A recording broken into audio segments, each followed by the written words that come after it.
All right, everyone, we are going to begin. Yeah. Welcome to the best session of the entire conference. I like this crowd. My name is Christopher Kai. I'll be moderating this panel.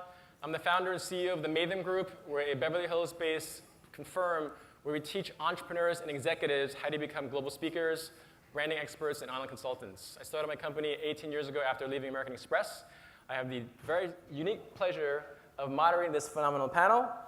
The panel is called Igniting Small Business. Can the entrepreneur jumpstart the economy? We can leave. Yes, it can. So this is how this panel will go. I'm going to introduce our esteemed panel. Most of the time will actually be with you, interacting with you, because we want to make sure that we help you as much as we can. So 5 minutes introductions, 30 minutes where we'll talk briefly about entrepreneurship and all of our experiences. Then we're going to have 15 minutes of Q&A with you. Then we're going to have 30 minutes of table discussions of these 5 big ideas. After the table discussions, we're going to pick 5 things where you'll get to ask more questions to us. And then we'll wrap it up with a big dance and party and other things. Last year, I moderated a panel, and I'm like, we're going to give away a free car because there's actually a car back there. And we had an Uber guy here. It was actually a joke, but it was just funny that we had a car in the back of the room. So maybe we'll give away something after the panel. Who knows? So again, thank you so much for coming. Our first panelist is Cassius Butts. He gets applause before even you know who he is. Cassius is the chairman and CEO of the Capital Fortitude Business Advisors. He's an executive with over 20 years of experience in the private and public sector, and he has had various leadership roles with Bank of America, Fleet Bank, and 2 presidential administrations. He's the chairman and co-founder of Capital Fortitude Business Advisors, a boutique management consulting firm located in Atlanta, Georgia. Another applause for Cassius. Thank you. Dal Green. Apparently these 2 individuals go back 20 years, former fraternity brothers, I believe. Yeah, still. Yeah. That's right. Daryl likes chocolate chip cookies, apparently, because we were talking before. But Daryl is Senior Vice President and Small Business Acquisition Manager at Wells Fargo, with more than 25 years of experience in commercial and business banking management, sales administration, strategy, and consulting. He's also based in Atlanta, Georgia, and is responsible for new business development, implementing small business acquisition strategy, and leading small business development teams in the Southeast U.S. He leads a team of 9 small business development officers and serves small business owners like yourself who have up to $5 million in annual revenue. He earned his BA in Business Administration from Morehouse College. Let's give Dower some love, please. Ooh, Morehouse.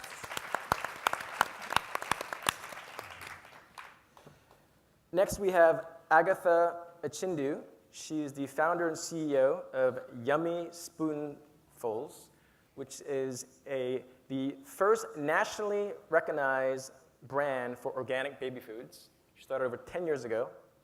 She's also an educator, a speaker, a writer, and a media personality.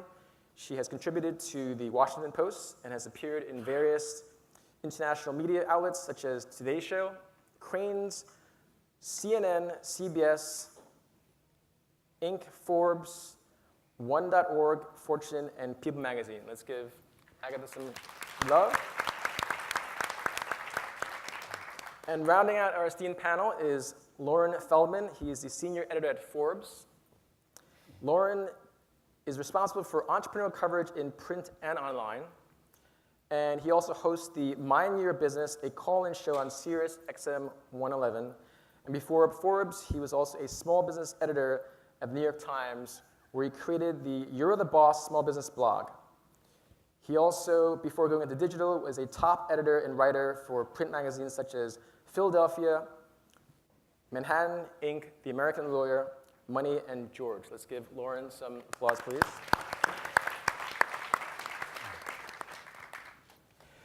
So again, this panel is about igniting the economy through small business. Some of you may know these facts. There are 6 million employers in the country, but the companies that have less than 500 employees, which is 99.7% of these businesses, is really what drives the growth. And what I stress with all the panelists today, as well as these session leaders, let's give the session leaders some love. The session leaders, if you can all. They'll be helping us facilitate this great discussion about big ideas. Now, the way that we set up this panel, we really wanted you to have very actionable strategies. Because I remember myself, when I started my company 18 years ago, you can talk about the platitudes about how, yes, small businesses do bring out economies, but if you don't know the day-to-day strategies, the actionable things you can do, you will never actually have a business. So I stress to all the panelists, as well as the session leaders, that when you go through the discussions later and you have the big ideas, do your best to think about what is the big idea you can use for your business today. Because that today will last for next week and the next month and next year, and that's how you build an economy as great as we are in the United States of America. Is that cool? So actionable ideas. And so with that, the first question I want to ask the panelists, and you can feel free to chime in, whoever wants to start, is where do you feel that the state of entrepreneurship is right now in 2018? I'll start off. First, I just want to acknowledge that the applause you heard was not necessary for me. It's for the folks that we helped to lend over $30 billion during the Obama administration when we were in place. And so if you're still out there, give yourselves a round of applause again. You all know me. Those who didn't clap me, you didn't get it. And that's okay, because that's what we're doing here today. So this same conversation continues.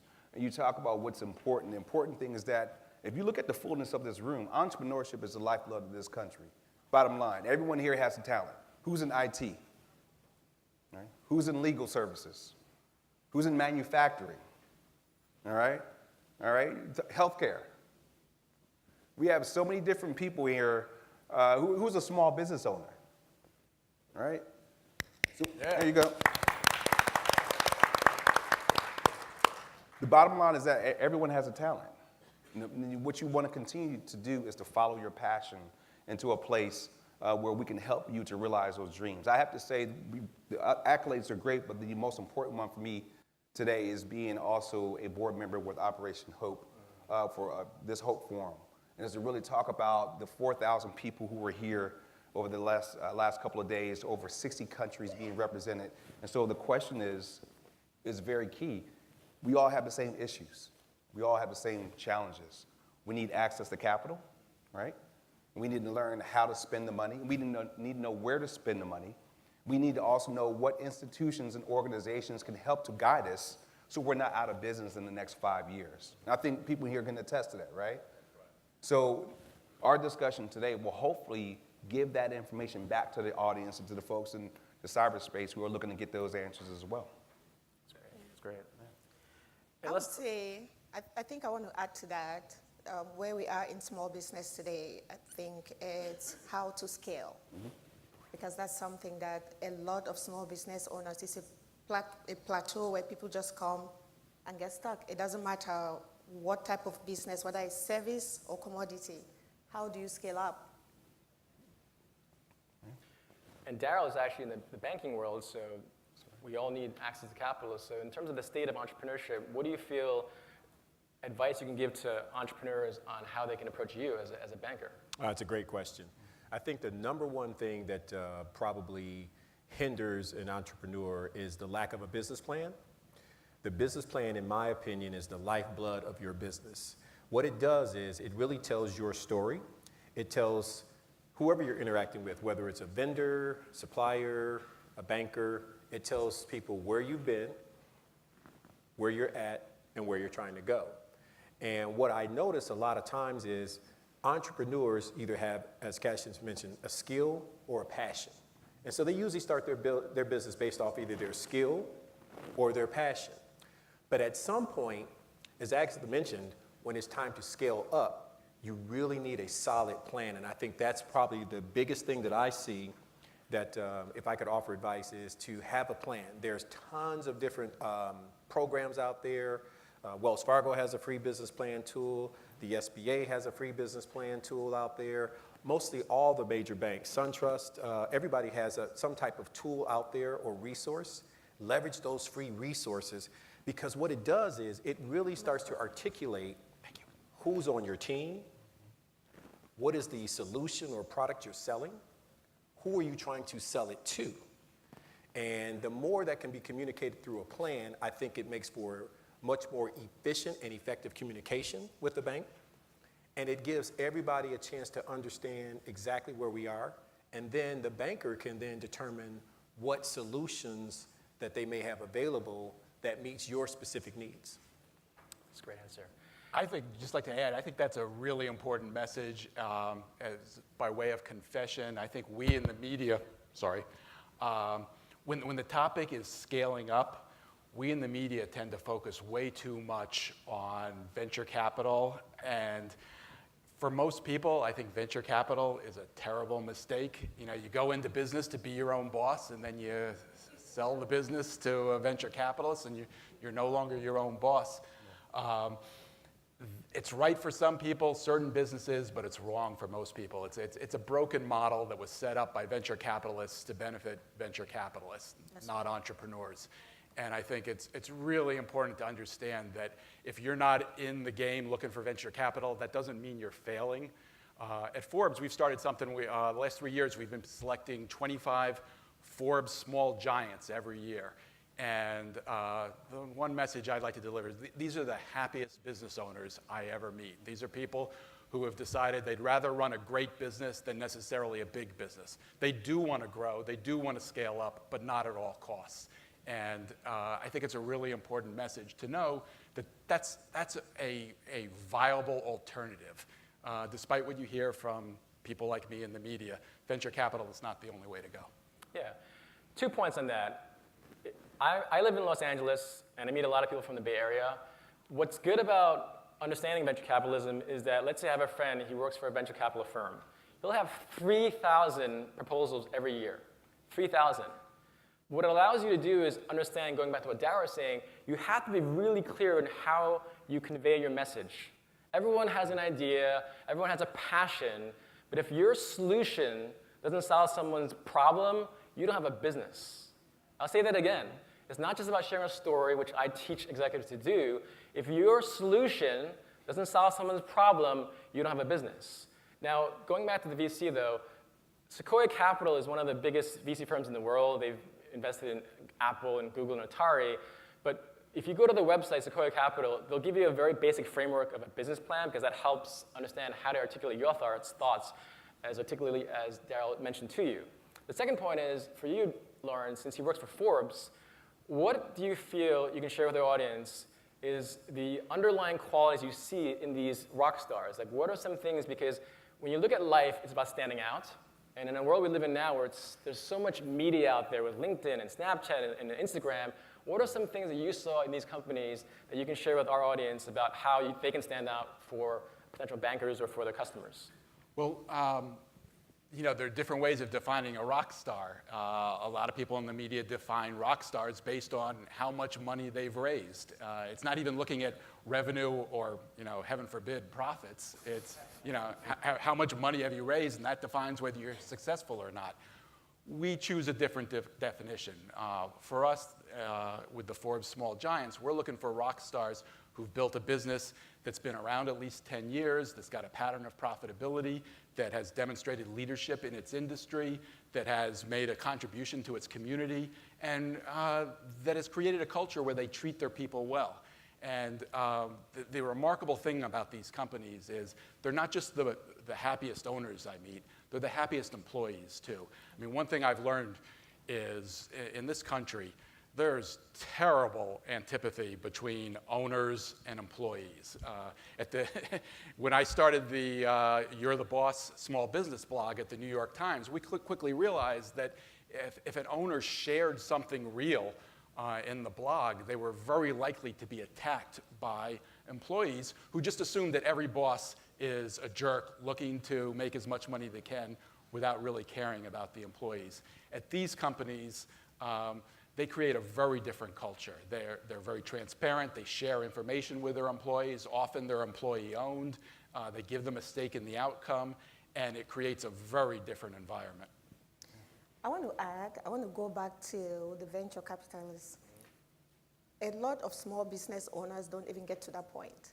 Funding is either from your bank, it doesn't matter if it's your uncle or your aunt or your best friend. When somebody is bringing money into your company, you have to decide from the very beginning what you want that money to do and what you want that partnership to be. It is such a critical point because that little business with your passion is going to grow, and then you realize, you wake up one day, you're like, oops, I don't own my company anymore, or I don't have the same, we are not keeping to the same mission and the vision that I wanted. So funding, however small or however large, it needs to be well defined in your business plan. It's a very important part. Yeah. And I find a lot of times when I meet newbie entrepreneurs, they want to find the VCs to fund their idea, but like a lot of times they haven't really put their own sweat and tears into it yet. So they're looking for an excuse to say, oh, I want to get money, but I'm like, look, if you have a product, just do it yourself, because once you start asking for money, they're going to ask a lot of questions and take control of it. And so I don't think VCs are a bad thing. I just think that you have to ask more questions and really put on your sales cap and say, you know what, this is a product that I believe in. I've had multiple products, and I've never received VC funding because I'm mindful of the ramifications of that. But you decide what you want, but always ask those questions. That's right. So one of the most important words in business is scalability. And last year I did a panel about the gig economy, where we're living in a world where people don't just have 9-to-5 jobs now. We have Uber, we have Lyft, we have, in my case, I have entrepreneurs who speak for a living. I have entrepreneurs that have online coaching programs where they are location independent, where they can literally be anywhere in the world with Wi-Fi and a computer and be doing quite well. So my question for the audience is, for our panelists, is what do you feel businesses need to scale? And it's a bit of a broad question because since I worked at American Express, scaling a multi-billion-dollar business is quite different from scaling a few $100,000, a few million, 10 million, $100 million. But from your capacity, because you all work with different types of businesses, either your own or other people, what are some things that you can share with the audience about this whole scalability thing? And just so that we all are clear, scalability is this. When Dick and Mauricio McDonald created a burger shop in California in the 1950s or 60s, they had 1 or 2 burger shops. But then Ray Kroc comes in from the Chicago area and looks at this burger shop. It's like, whoa, this is amazing. Even though I'm selling these milkshake makers, this is a scalable industry, meaning I can replicate this, make franchise, and blow it up into what it is now. So in terms of your experience, what are some advices or things you can share with our audience about scalability? Well, you mentioned scalability, which is important. I think you have to think about it in terms of being prepared to scale too. You know, it's like asking someone to take a trip to, overseas or to Europe. You know, you buy the plane ticket, they come to the airport, you ask for your passport. You don't have your passport, you can't get on a plane. You know, the reason I'm saying that is that, you think about things about certification. How many folks in the room are certified? Right? Not half of the room. You know, there are different organizations to certify you if you're considered a minority business or if you're considered a women-owned business. How many veterans do we have in the room? Right? Veterans, there are different initiatives and programs that have our veterans to be certified. I see the Ball sisters here, Marie and Ball, who actually have an organization where you actually help to get women to be certified, to have a certified women-owned business. I see Stacy Keaton back from the Georgia Minority Supplier Development Council to be certified as a minority-owned business or a women-owned business, and that's just for some of the folks in the room. The reality is that you have to be prepared to scale, which means is that if I give you a contract, are you going to have the ability to deliver? If you don't have the ability to deliver, you're going to build a reputation for not being welcomed back into those rooms again, all right? So as people talk about scaling up, you have to talk about being prepared to be certified, all right? You have to be prepared to talk about having a line of credit or savings. Friends and family will go but so far, right? Because once you begin to get into those other rooms, you can't put those friends and family on financial statements. It's not going to work, right? It's just not going to work. But if you can build relationships, right, from organizations. I have to go back to my old government days. These are the reasons why there are some federal programs that are in place. The Small Business Administration has a certification program in place. They have an 8A program in place. If you go there, you go to the website, I used to do that, so I'm not going to talk about it anymore, right? But if you go to these different organizations that can help you to be certified, all right, then that's going to allow you not to just get in the room, but when it's time to get that next contract, you're going to be prepared. And then you're going to be able to scale up. And then you do this, you don't do it by yourself. You reach out to folks who've done it before and sit and have conversations to talk about how did you get to that next level. So I will digress by really passing the baton, because I think we have a lot of small business owners that talked about, you did these great things. How did you get there? And I'm sorry to kind of flip that, but I'm intrigued. Great. No, that's great. Preparation is so key. Actually, I want to go back to scalability. We all have passion. I think the most important thing is first to see if whatever it is that you want to launch is scalable. Because just the fact that we're passionate about something and we need it doesn't mean that everybody else is going to need it. So you have to first define if your idea is something that can grow and you can scale. That's number one. For me, because I had an actual product, when I first did my business plan, thanks to the SBA, because I didn't even know what that was, but when I did my business plan, I figured out I needed $250,000.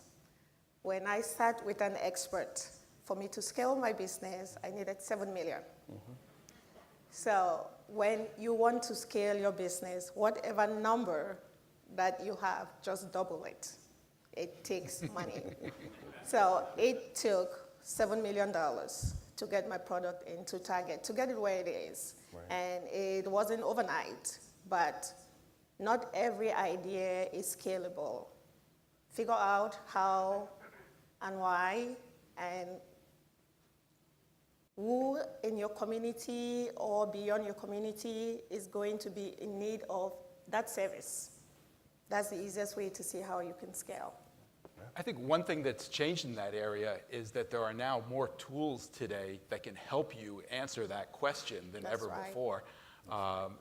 Between crowdfunding and just social media, there are ways to test the market to see if that interest is out there. I honestly think you can test the market without spending money. The key, for me, what worked, you have to go outside of your family. Make people go to the farmer's market. For example, I was selling products. So I would go to the farmer's market because your friends, when you're giving product for free, people say nice things. Of course. Because they are not paying for it. But when you go somewhere and ask people to buy, you start getting honest feedback. Yep. So if you have an actual product, go to the farmer's market and put it there.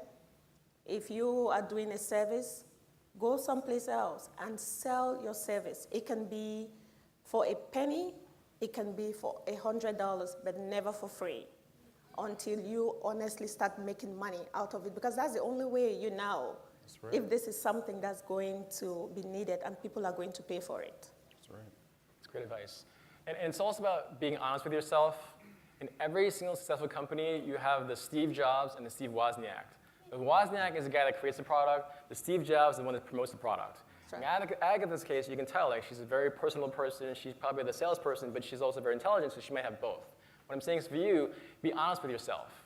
If you don't take rejection well, if you don't like feedback, if you don't like criticism, I don't know if you're going to be the best salesperson, because that's just part of business. Literally, a synonym of entrepreneurship is salesmanship. It's business. So just be very careful and honest with yourself, where we want to help you, we want to serve you, but you have to have a salesperson, because there's no business without sales. That's right, that's right. And you have to be patient. Yeah. But here's the thing. Patient. So Agatha has an actual physical product. In the online world, you can tell fairly quickly whether it works or not in a few days, few weeks, or in a few months. So yes, patience in the arc of a broader conversation, but in the online world, when you have online programs and products, you can tell it fairly quickly. So. Oh, and the patience, it's not whether it's going to work. It's how fast you can grow.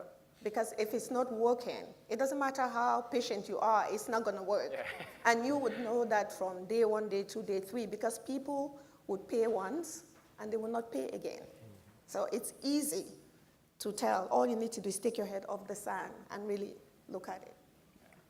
Dal, any final thoughts about preparation or scalability from a banking standpoint? I would say anytime you're looking to grow your business, as everybody's mentioned, it's going to take capital, right? So it can either be in the form of equity or in the form of debt. And so if you're going to go the route of interacting with a bank and looking for capital from a bank, then I think the number one thing that you can do is start building a relationship with your banker now, today. So for example, you may not have a business banker you're working with at your current bank. I would tell you to go to the personal banker that you deal with, right? Because at the end of the day, your personal credit history is really tied to your business credit history. The more you engage a banker now, hopefully when you don't need them, to build that relationship, to share that plan with them that I talked about, once you start doing those types of things, then what happens is over the course of time, you come in and you check in with the banker. Hey, I talked to you about a line of credit because I'm looking to grow my business. I'm hoping to get either a government contract or a contract from a new customer, right? And we've been talking about that. We talked about it in January, and I think the customer's about ready to sign. So sometime maybe in July, I'm going to be needing a line of credit. I want to share with you my business plan, let you take a look at it, and you give me some feedback on it, so that as I get closer to August, when I need that line of credit, we won't be new to each other, right? Wherever you bank personally, there is someone at that bank that is involved in business. So you want to ask that personal banker, can you make an introduction to the business person, right? There is a difference. And the quicker you get involved with a business person and start building that relationship at that bank, where you keep your money, where you may have your auto loan, your home mortgage, you may be saving for your kids' college fund at that bank, they owe it to you to have the conversation. They may not be the right person you're dealing with, but there's somebody at the bank that is. And so the quicker you start establishing that relationship, the better you've got now another person on the team. So when you go from selling it for a penny to $100, and it requires more inventory, and it requires more FTEs, and it requires more advertising, then you've got a story to tell, and that banker now will be much more receptive. I promise you that. That's great advice. I actually wrote a book about networking. So people ask me that question all the time. Like, who should I meet, Chris? Who should I meet? I'm like, you meet the people before you need them. Remember that. You meet the people before you need them, so everyone should be getting to know Daryl after this. That's right. But really, like, people always think about, oh, I need to meet this person. But like, you just want to be clear on what you want. If you want to scale, if you want to get into the baby product world, you should start meeting Agatha today. Like, it's all about just meeting the people now where, let's say your business isn't ready, but you want to get featured in Forbes one day, perhaps. You know, it's about meeting the people that you don't need to meet now and just building a long-term relationship, because it really comes down to this human connection, which is what Cash was saying about Operation Hope. Just to give a little plug about Operation Hope, and then we're going to open up in the Q&A for you all. I go to a lot of conferences in the world. I've never gone to a conference where the opening night is focusing on empowering student leaders. Yes. Opening night. Everyone talks about how we want to help the young leaders. I'm like, yeah, well, show it. What does John Hope Bryan do? First thing we do, we're going to inspire entrepreneurs. Yep. Also, all these things, we met an hour before this session, so we got to build a rapport. It's a bit of a rare thing, because usually people just kind of walk up here and they start talking, right? But what I'm saying is, recognize how unique this environment is to meet people that you will need to meet those people to be more successful. So just want to give a big plug for Operation Hope. If you don't know about Operation Hope, it's been around for 25 years. As John Hope Bryan said, it's the largest conference to empower the poor. This is my third time here, and I just love this place. But for those of you who are new to Operation Hope or new to Hope Global Forum, I just hope you know you're in good hands, you're in a good place, and you're in a great community. So that being said, we want to open it up for Q&A for about 10 minutes, and then we're going to break it up into a small group session. So any specific questions for our panelists? So the This is Brandon, our amazing facilitator. Brandon and Christina. I don't know where Christina is. Oh, she's back there. Okay. Hi, my name is Bonke, and okay. Well, hello. Hello. So my question is, how do we make, and you guys gave very tangible examples, but how do we make finding funding more accessible? So I'm from Rochester, New York, which is a smaller city, and I was very fortunate to be able to accidentally meet people before I need them, like financial professionals. When it came down for me to apply for a small business loan, the process was so arduous. And I have a master's degree. I had to get like 5 different advisors to get through the process. And it was only because my homeboy was on the panel that they actually funded me. So my question is, how do we cut through it? Because this actual organization was supposed to be all about funding underserved communities, but when it came down to it, it was not accessible. So how do we hold people to account? And then how do we as small business owners help other people who may not have the access to our connections get through this process? So I'll take a first stab at that. Several folks were asking about, oh gosh, what are you doing now? Shameless plug for our students. I also serve as executive residents at the J. Mack College of Business here at Georgia State University. Thank you, Kevin, for that. He's gonna be one of our speakers. He had to clap. But in all seriousness, folks have asked, we said, well, what are you doing now? And so as chairman and founder of CFB Advisors, we do exactly what you just said. I do the same thing that I used to do for SBA, except we do it for ourselves. We help small business with access to capital so you can create your own bubble, because it's a challenging place to get through and navigate. And I encourage you to go to our website, it's cfbadvisors.co, not .com, but cfbadvisors.co. You'll see there are other places that you can find out where can you get capital. And my good friend and fraternity brother will tell you about that from the larger financial institutions. We help you not to rely on your homeboy on a panel. You know, we actually will show you how to go through that process and to get the capital that you need, the right type of capital, right? And we prepare you for that before you put anything down on paper. So the reality is that you have to rely sometimes in today's times on organizations that can teach you this process, and then watch this. Now you're responsible by teaching someone else how to do it, right? And so we can talk about this is what I need, this is what I need, this is what I need. But if we're not doing what we have to do to give back to the folks, particularly who are not even here today, right? Then we're not actually making the change that we want to see. Right there in the middle. Good afternoon. My name is Titine. I just wanted to know what are those classes they were talking about for small business owners to be able to write a business plan, because we've heard it all for 2 days, but we need to know if it's Hope Inside Hope, Operation Hope, what is the email, the contact. Well, let me give it to you. It's real easy. It's OperationHope.org. Right? Now, everyone here is not from Atlanta. So Hope, we're everywhere, domestically and internationally. You can click on your respective location. There will be a counselor there that you can meet one-on-one that can help you and give you guidance with whatever you're seeking, whether it's access to capital, help with your business plan, or just having a mentor. Also a shameless plug for the Small Business Administration. You go to SBA.gov. You know, you have some good folks. Wendell was sitting right there to the right of you, can tell you all about it.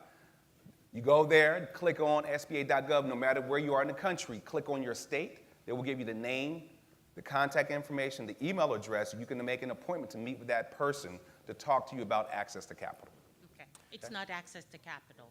It's those classes. Oh, no, well, I'm sorry. The classes that No, I got you. Okay. Yeah, but So when SBA does. But they give those, and you know about those all handling. Yeah. You can click on what month those classes are being given on those respective states, and you can sign up for them. And guess what? You've already paid for it through your taxes. There's no cost. It's free. I'm a free. product of the SBA. Yeah.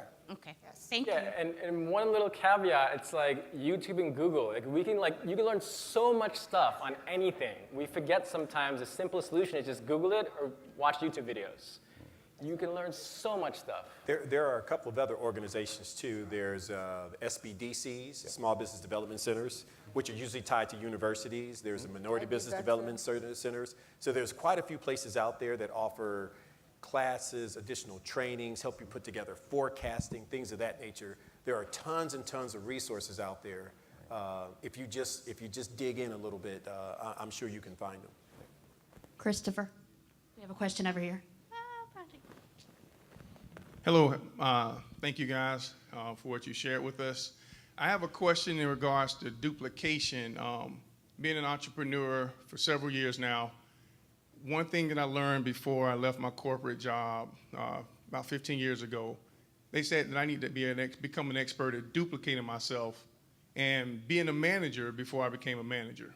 And when I was able to maximize and do what they asked me to do then for them, they made a lot of money, paid me, to do a good job managing, but they were able to package whatever I did in a way that they could just keep duplicating the process. So what I've built my business on and what I'm trying to learn now how to grow is how do I package and duplicate so it is scalable. I'm doing it, but it does take time. It's a little harder as you're raising capital, duplicating my efforts, meaning I have to now pay that person to be my assistant. They have to run the office when I'm going. And if I'm going, I still have to check back in to make sure things are happening because I'm not truly duplicated. Right. So we're working on duplication in order so you're not just self-employed. You're actually an entrepreneur managing your business while you're here still making money. Does that make sense when I'm asking about duplicating yourself? Absolutely. Absolutely. I think what you need to do, one,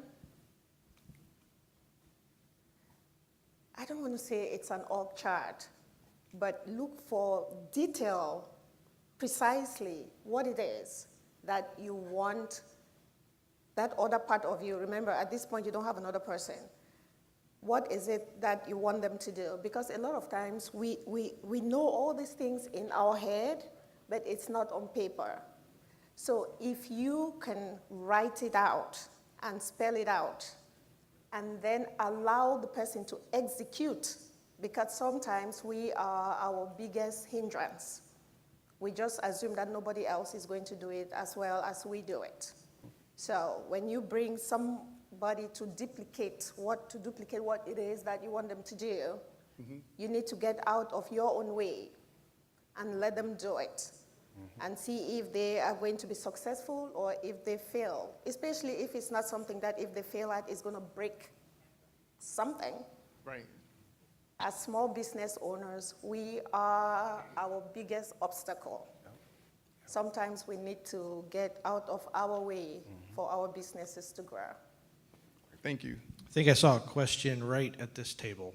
Here we go, sir. Hi. So I have a global, what I call business-to-business matchmaking company, right? And SBA has been very helpful. SBDC and DC has been very helpful where I live. I've been told that because of the nature of what I'm trying to do, it would be great to get like a coach, somebody that's already done the work. I can maybe, shadow or something like that. Do you have any experience or advice about how we can not only take the services of SBA, but maybe a good-natured individual who'll be willing to help a person at least learn some of the lessons that they have had? I will give you something that's real quick and easy, and I'll pass it to my friend Lauren. What you just said is something that every person in the room, including myself, can use. So before you leave, why not begin to collect and come together and do it right now, right? There's many people here who have so many different areas of expertise, and I asked that before we asked any other question, and you can do it right now. And you can take that same model, right? You can go to the SBDC or you can go to CFBA, just saying, right? Or you can go to folks who can help you to write that plan out, right? And take that model and begin to duplicate it in other areas. You said your area, where are you from? I can tell by the accent. So the reality is, I understand. So you can take that because you're right down the street from the headquarters of the SBA. I will tell you, you take that model with many of the folks in the room who are here today, and I've called out some names for a reason. I've called and I put them on blast for a reason. I'll let you know who they are in front of you, behind for a reason. They're the ones who can help you to get to these places, to form a coaching consortium, whatever you want to call it, with several people in the room right now. And guess how much it costs you? Nothing. Zero. So I encourage you. You can start off with something as simple as starting a LinkedIn page where people are here, and it's your own coach's LinkedIn page. And what happens is, and Chris can tell you, once you begin to build that business up, someone's going to want to buy it, right? You may not want to sell it, and I would encourage you to keep it because you started it, because you now can pass it down to someone who's looking up to you. And that's what it really is about. It's not passing away your talent, not giving your talent away, but creating and finding a way to keep it. And I want to add to that, the SBA has a subset in there that's called SCORE. That's made up of retired executives. I would say in DC, just reach out to the SBA and then they'll connect you to SCORE and talk to somebody who is honestly just happy to give of themselves because they are retired. That's a place that you can tap into for nothing. Right. The other thing you might think about is peer groups. I've never done it myself, like Agatha and the other people here, but I talk to a lot of business owners. And if you can find a mentor, that's great. But being in a group of like-minded business owners, just sharing your experiences can be incredibly rewarding for people. And there are groups that you have to pay for, like Vistage.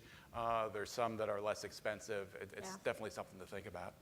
But definitely define what your goal is. So at one point, if I knew myself, I'm the promoter, marketer, sales guy, I need like analytics, finance guys. So some of my mentors years ago was like the former CFO of Coffee Bean, another guy who had a $100 million company, right? So I was very clear. So I'm from LA. They have these various LA Business Journal awards. So you want to be able to define, okay, if I want to make $1 million, $10 million, $100 million, $1 billion, all those different things take different skill sets. But as long as you know this person makes this much money or does this type of thing in your field, then that's the person you want to model.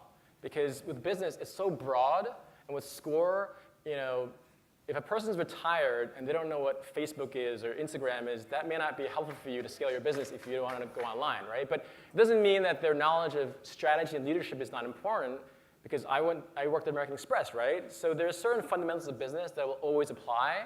But we live in a world with the internet now that it has never been more possible to scale your business or to reach more people than it is now online.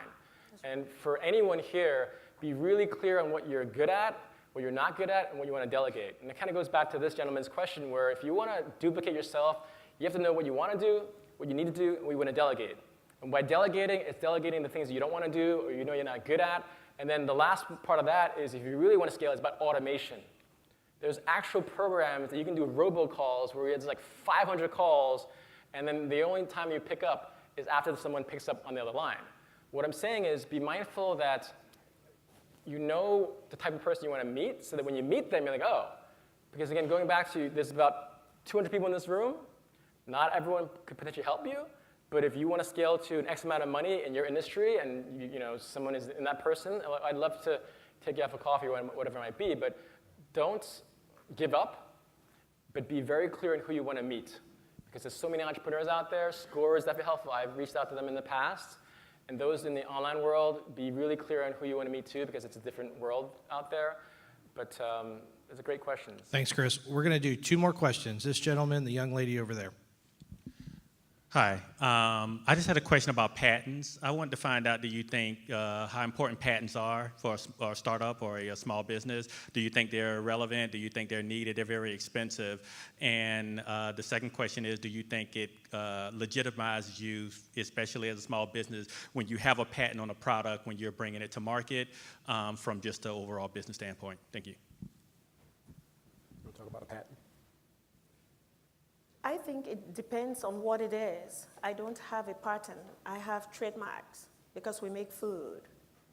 So what is it that you're trying to do, and why do you think it needs a patent? And again, look at the examples of people that you want to emulate and see if they have patents and at what time they have those patents at. Because it gets very costly with patents. Right. Mainly software patent. Like Amazon has a patent on the one-click so that no one else can use that one click. Some people say that that's what kind of put them over the top in the software industry. Apple has the pull down patent to where no one can emulate that on the iPhones. So, sometimes in the software industry, because things get always copied a lot, patent has become kind of more important. But at the same time, I've been hearing that you can get around patents for a certain way, and I just wanted to get your guys' input if anybody had any input on patents and if it's relevant or not, or should you even not do it? I think if you look at it from a cost perspective, is your business ready and at the point where if a similar product came out, would it devastate your business and it would justify the cost of investing in a patent? Or, as Agatha mentioned, do I need to do more trademarks? Because at the end of the day, it's probably the best baby food in the world. It is. But could a Great salesperson. Could a Gerber or somebody like that come along with their resources and create something similar sounding? So to your point, the question around do I invest in a patent, I would just really, the timing and the cost. I would look at that first. There are a lot of universities that have patent clinics where you can go to them and get free or very inexpensive advice that might point you in the right direction. The advice I've heard a lot is that if you can get one, obviously it's valuable to get one, but don't slow down your business to wait for that. If you've got something you're ready to go with it. All right, we're going to go to our last question now. Hi, my name is Cheryl Wingfield, and I'm the owner of Joy Echo Fashion and Lifestyle. One thing I just want to say about Hope Global Forum, I can say that last year I was here for the first time, and I met this young lady tomorrow, and we just happened to be in this room, I think. We met, and she just asked me some of my services. I'm a fashion designer, and we started working together, and she just happened to mention she wanted to model at some point. So I made a deal with her. If you'll be on my team and you get items made, I'll make them at a lower cost. And one day we'll go to Fashion Week or we'll do some really great things together. And we just realized the other day that within that year we did that. In February of last year, we were in New York at Fashion Week. Congratulations.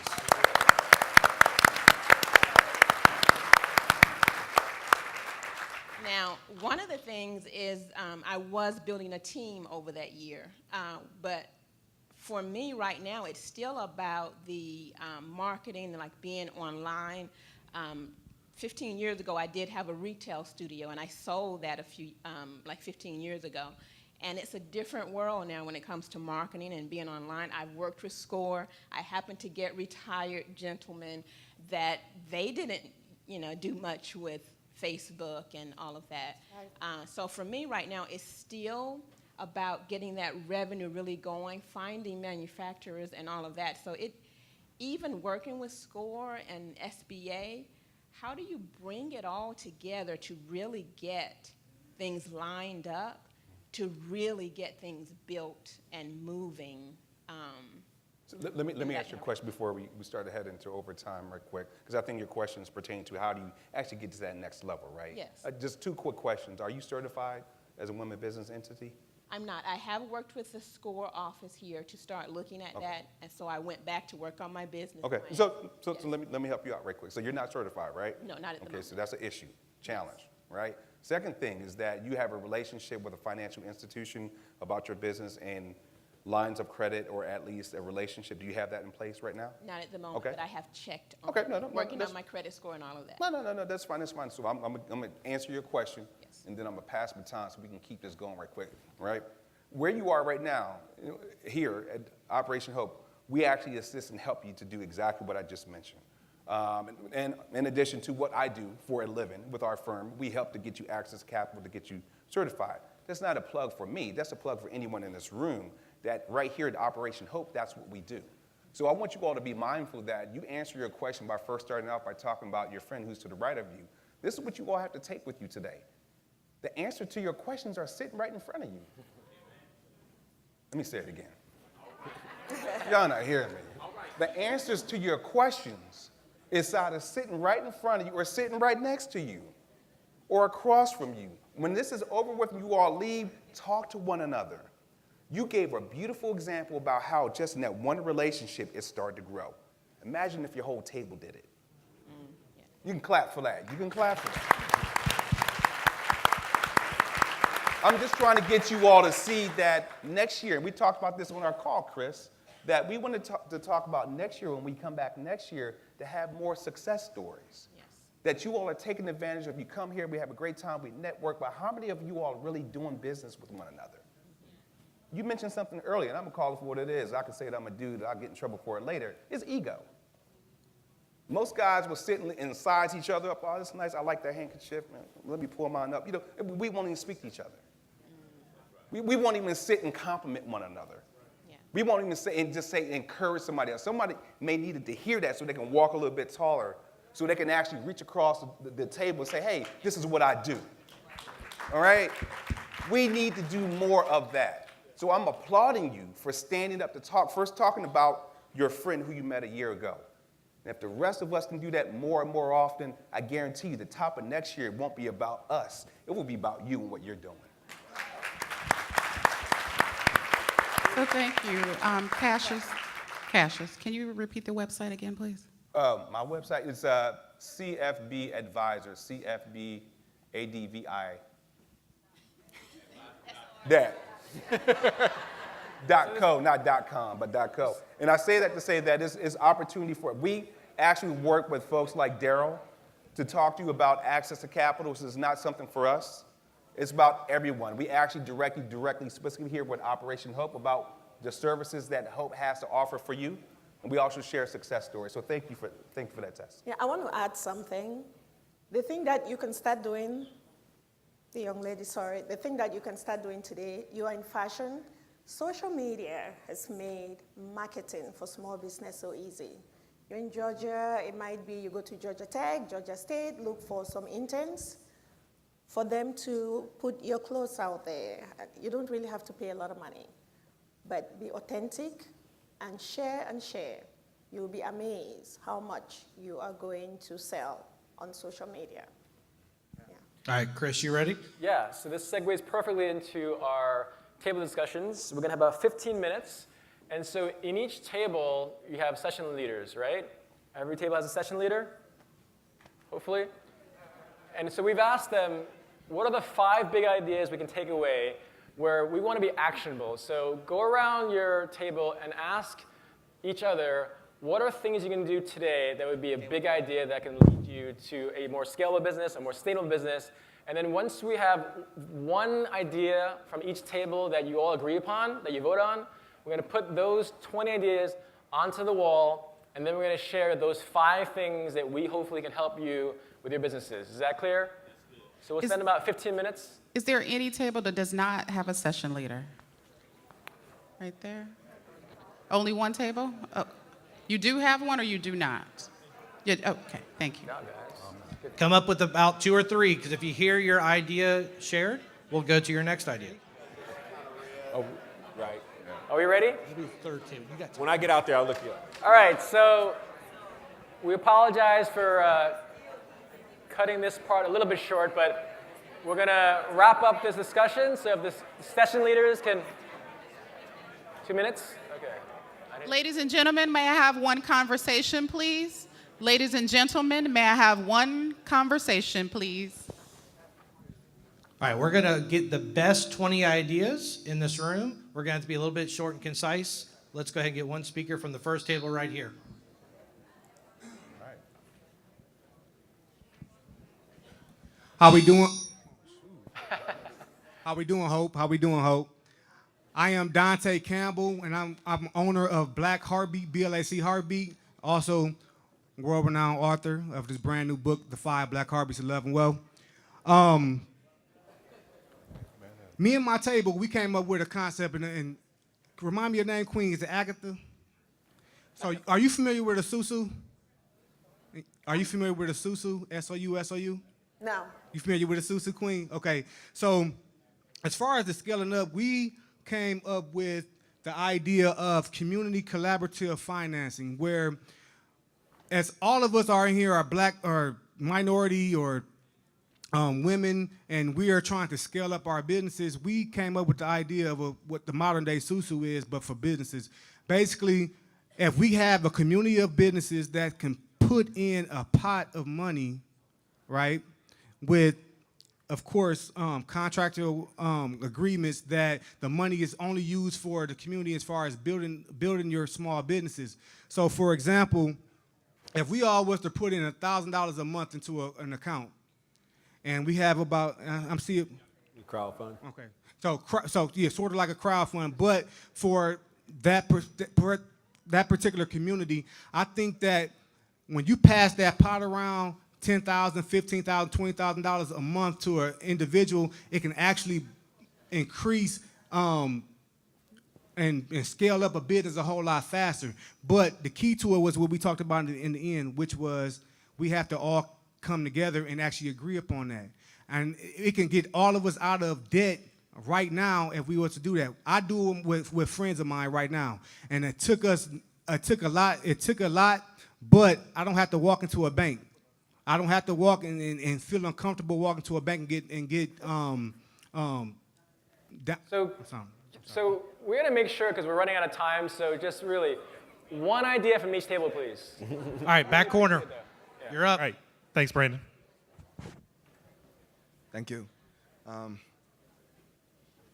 We had a discussion primarily on scalability, and one of the key questions from the panelists was a question on can your product and services grow in demand? And obviously that's the most primary important issue on any small business.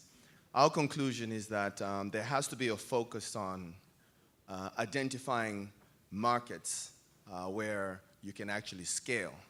And one of the examples given is if you're, for instance, in a burger business, would you go and build your business next to McDonald's? You want to take your burger business into an environment where there is no burgers. So in scaling up, we have to be able to identify markets that are not saturated with the specific product that we want to place in the marketplace. That was the conclusion. Thank you. Good. Thank you. All right. Second table. Okay, our approach was to build a mastermind apprenticeship mentorship network. That's right. Great minds think alike. There you go. And the acronym is MAMN. So we invented something new, and it's a universal need. Ladies and gentlemen, the leaders of the table, if you can make your responses clear, concise, and short.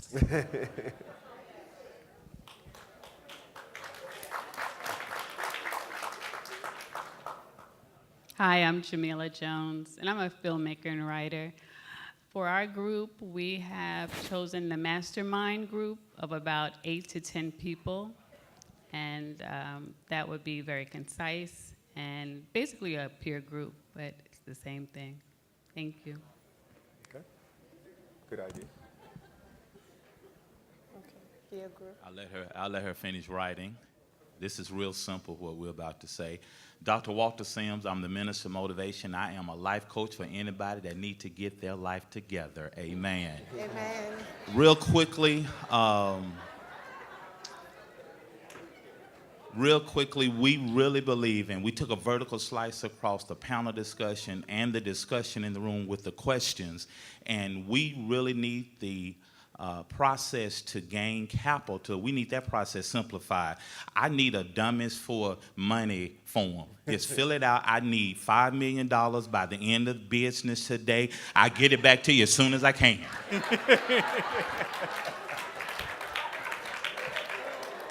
Daryl, are you in? I got it in the car. You got that, Christina? I got it in the car. $100 bills. All about the All right, guys, we'll move here to the back. You want to connect. Connect. Use them, Lord. Use Hi, my name is Melissa Alaba with Liza Mary Global Network, where we connect women globally. And our group came up with the idea of partnerships. So whatever industry that you're in, that you would find someone else that was in that industry and that you would follow them, learn from them, and have them not only as a mentor, but you would be able to just see how their business actually operates. Hi, my name is Antoinette Ball. I'm here locally with the Women's Entrepreneurial Opportunity Project Incorporated, and we came up with the idea for community business units, CBUs, within each communities where you can join as a member for connections, resources, to contract opportunities in the public and private sectors. That's right. All right, thank you. Good afternoon. My name is Matthew Coleman. I'm with REH System Solutions. We're an IT provider. One of the things that our table came up with, as a member of the Atlanta Black Chamber, we have an event that we're going to be putting on, and it's a boot camp. It's for small businesses. And one of the things that I think small businesses do is they go out and get their EIN and business cards, and they get rolling. So this boot camp, I think, will allow people to do something simple as estate planning, to really see, do you have monies that you don't have to go to the bank or leverage with the bank? So it goes down a list in order, just like nowadays cybersecurity is big, and a lot of people don't think about that when they start their business. So a boot camp.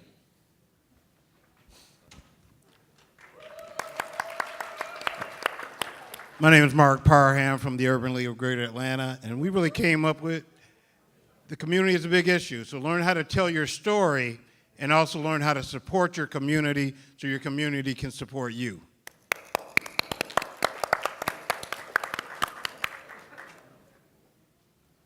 Good afternoon. My name is Barry Love. The company is Virtual Concierge Solutions. And I must say we're not really bringing anything new to the audience that's not been addressed or offered previously, but I'm going to offer the credit where the credit's due to my colleague, Mr. Butts. We believe communication is key. And we think in setting up a method whereabouts we're able to continually offer information into a shared network that we can all derive value from. So a LinkedIn type tool, or some way to get the information out at all times readily available is the key to furthering business.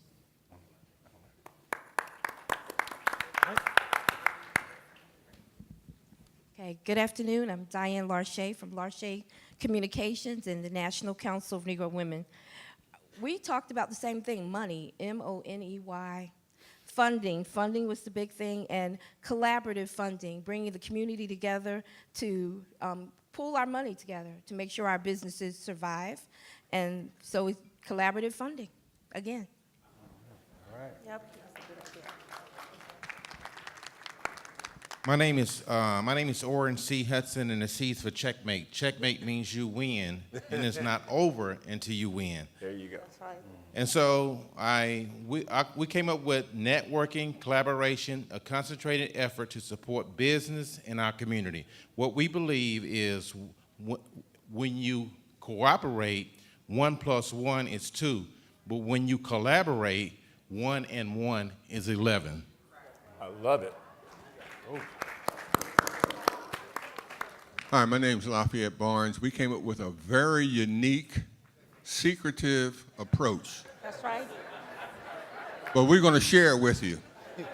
So take out your pencils and iPads and all that good stuff, but we came up with something called planning.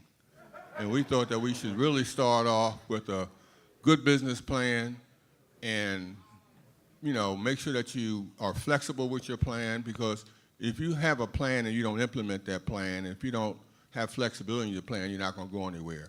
So we'll end by saying if you fail to plan, you plan to fail. So write that down, okay? You got it? I'm Sable Badaki. I'm the global girl taking women businesses around the world. And so our big idea is looking at all your various revenue streams, identifying the one that can be duplicated either through automation, increase in people, manufacturing efficiency, and having a step-by-step plan and implement. And when you finish, implement, implement, and implement. That's right. Love it. Love it. Good afternoon. I'm Mark Rice. I'm the CEO of Optimize Healthcare Solutions. And the idea that my table and I came up with is bridging the gap between our youth, our students who are at your colleges and universities, and the actual employers. So very often, these colleges and universities have internships, but often the students only think about the Fortune 500 companies.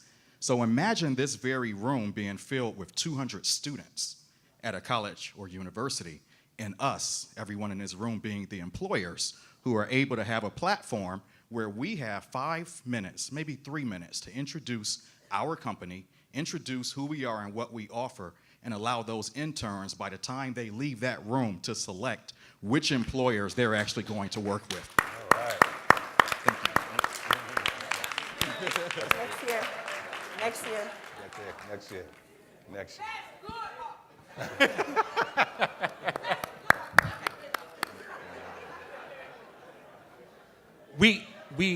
Hi, my name is Kevin Hickson. We actually contemplated the question that was asked, and what we came up with is the idea of how do we jumpstart the economy? And when we thought about that, we thought, well, what makes an economy in a community? And we thought about communities of color. And while we have homes and people living there, what we don't have is commerce. We don't have businesses. And mysteriously, when those same communities get gentrified, businesses come.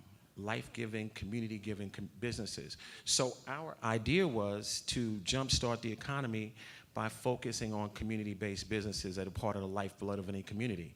My firm, what we do is we not only own, but we help people to buy franchises. So we said one way to do it is through franchising, and the other is through independent businesses. So when you think about some of the businesses in the community, why don't we have supermarkets when there are supermarket franchises available, and we have food deserts? Why don't we have laundromats where sisters have to go downstairs and walk 16 blocks to go clean their clothes? When you gas your car, why don't we own the gas stations and the car dealerships? Okay. When we go to work out, why don't we own the gyms? When we go get the supplements, why isn't the GNC owned by your cousin?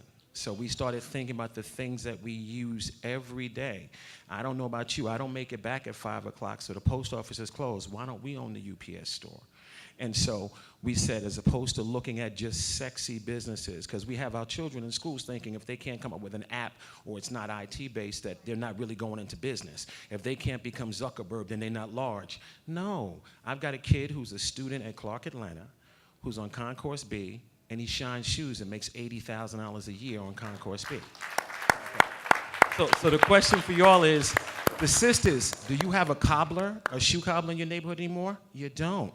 I have to go downtown to get my shoes shined. So looking at community-based businesses where we can employ the young people in the neighborhood, okay, and enrich the families who can pass those businesses down to their children. Last but not least, in the Bay Area, there's a group right now you should look up, and I'll get the name before I leave and give it to Cassius. What they're doing is they're going to poor communities where older foreigners are leaving those communities and their children are not taking over the businesses. It's called the Legacy Project. They're convincing those owners to sell to the people in the community. So that's another idea. All right, here we go. Good afternoon. I'm Ursula Frederick Brown with the Embassy International Chamber of Commerce. Our group just decided that today we were going to connect on the Hope Global Forum app, and then from that connection, build an ongoing consortium where we are going to specifically help build each other's businesses through our strengths and weaknesses. Love it.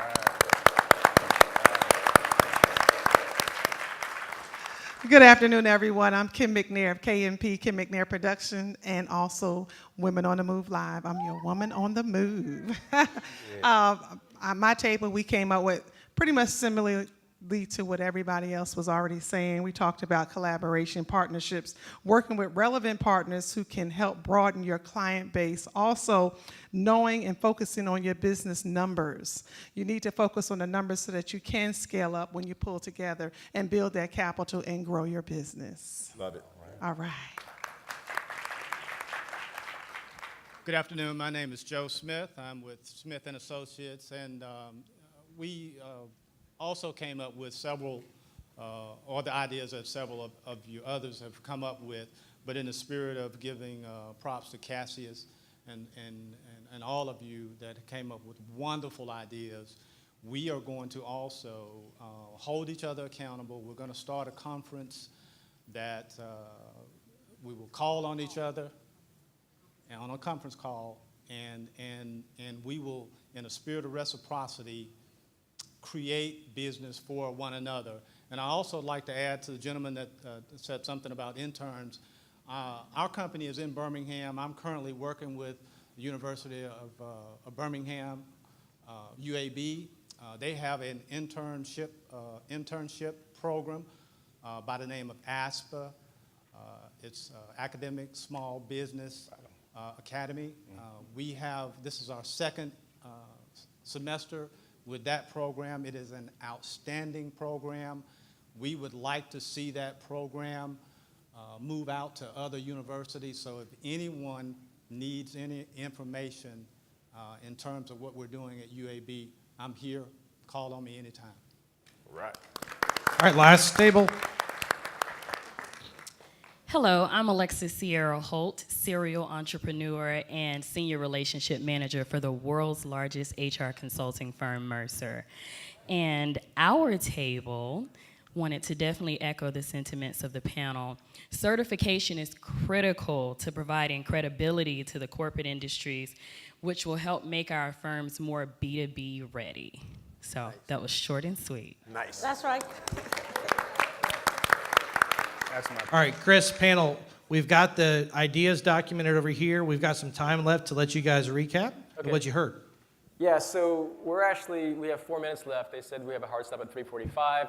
But we really appreciate you all coming here, really appreciate you all collaborating, and make sure you take a photo of that wall so that you have some of these ideas. And it seems that really what's ironic and funny, right? I wrote a book about networking. And networking is a science, and I'm happy to send you my book if you want it, but it comes down to closed networks and open networks. All you need to do is look at your phone, and this is the #1 best predictor for career success. Look at your phone. If everyone on your phone is a social worker, a teacher, a lawyer, that's considered more of a closed network. An open network is you have lawyers, you have doctors, you have billionaires, you have stockbrokers, but the point is, all you have to do is start broadening your network. So many of you mentioned that you should have a network, but you make sure it can't look like you for all of you. You can't all be making the same money, you can't be all from the same neighborhood. You might feel good around each other, but you're not going to succeed if you don't step out of your comfort level, and you're not going to succeed if you only hang out with people that are in your generation or gender. So make sure when you build these networks, you have to have what they call an open network based on science, because otherwise you won't be as successful as you want. And that's what I'd want to ask the panelists is, one final thought you might want to share with the audience relative to some of these big ideas that they shared. Chris, I want to answer your question in reference to the ideas. So the 50 ideas will be generated from all 10 sessions, and will be listed online for the Hope Global website and shared with the conference attendees via email. Great, thank you, Tess. So one final point, Cassius? Real simple. Just stay true to what we talked about here today. The chatter that we hear right now is what I love to see. Folks are interacting, getting other person's email addresses, phone numbers. This is what we want. And to know that next year that you can actually come back and do something simple. Follow your passion. Your passion is your purpose, and your purpose is your plan. Build a plan around it by networking. That's it. I just want to share, listen, the most successful business owners had some level of initial either failure or disappointment. We're almost done. So if you are in a situation where you don't believe this idea worked well, that idea didn't work well, it's okay. Most successful people have had setbacks and failures. If you are really a believer in what you're doing, you will be successful. That's right. That's right. The one thing that I would like to really share, which is personal for me, if you are going to start a business, look for money when you don't even need it. Because I hear a lot of people get to a point where they've spent all their money, their credit is bad. Banks, nobody will give you money when you're not credit worthy. So if you have money in the bank, keep your money and look for money, even if you don't have to use it. I'm a journalist, so I make my living taking other people's thoughts and publishing them. So I'm going to steal a thought from Cassius, I believe. I loved what he said about how the solution to your challenge or your problem is probably sitting right next to you. I'm so impressed with this organization, with this event, and with this room. I think that's what I'm going to remember from this. That's what we do. Thank you. So Chris, there is a person in our audience who mentioned about patents. And could that person raise their hand? I think it was a gentleman, because a woman in the audience would like to connect with him. So whoever asked about the patent. Left-hand side. Again, there you go. Thank you so much for coming. Wasn't this the coolest session in the whole conference? Right? Feel free to connect with us. Thank you.